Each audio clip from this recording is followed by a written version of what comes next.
one thing that I definitely remember was the starting the Welcome Center, and how that kind of happened was Virgil Brenneman was kind of one of the leaders in the church when it was at the community center and moved over to the other church on Yuma. Yeah. And he was at the church door all the time, welcoming people, saying how glad he was to see them, and come back. And that was his job that he took upon himself. And it was such a neat thing.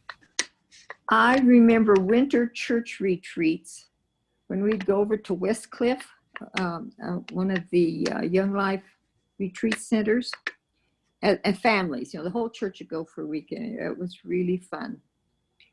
And then another thing, in the 70s and 80s, we had small groups that were really active. And of course, our kids were, elementary, then on into high school age, but we used to have so much fun. Memories, camping, volunteering. We'd go to New Mexico and Albuquerque. No, it's in New Mexico. Doing volunteer jobs. Carlsbad. We really had fun with small groups with our family. So right before I turned this video on, then I asked Esther and Abby what they thought my favorite memories of Beth-El should be. And Abby said, maybe Jesus? And that summed up for me pretty much my entire experience of Beth-El. I think my favorite memories of Beth-El are times when the congregation has not only allowed but invited my children and my whole family to experience Jesus.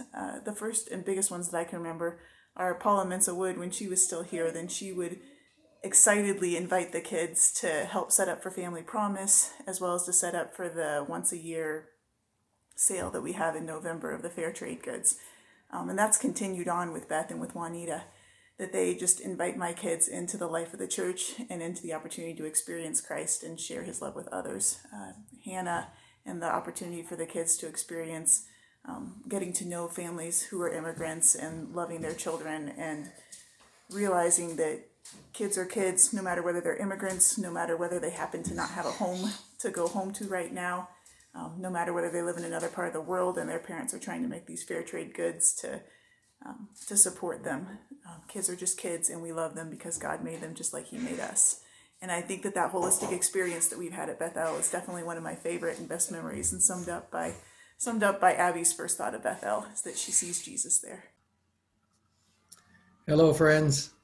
I've been asked to do almost impossible task this morning, and that is to pick one favorite memory from my 21 plus years at Beth-El and share that here just briefly.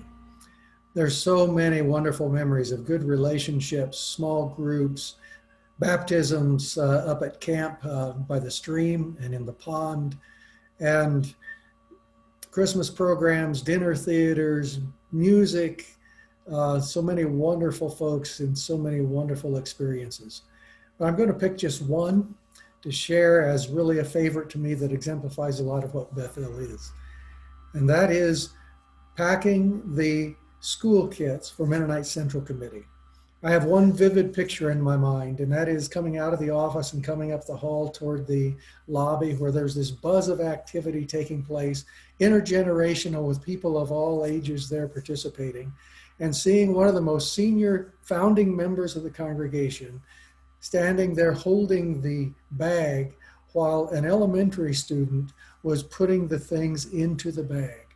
And it spoke to me of the wonderful way of not only this intergenerational activity of all of us doing together, but the joy we have of serving together, and not only joy in being together doing these things, but also caring about persons beyond ourselves, caring to serve in our world, and to do that, as Mennonite Central Committee's theme statement is, in the name of Christ.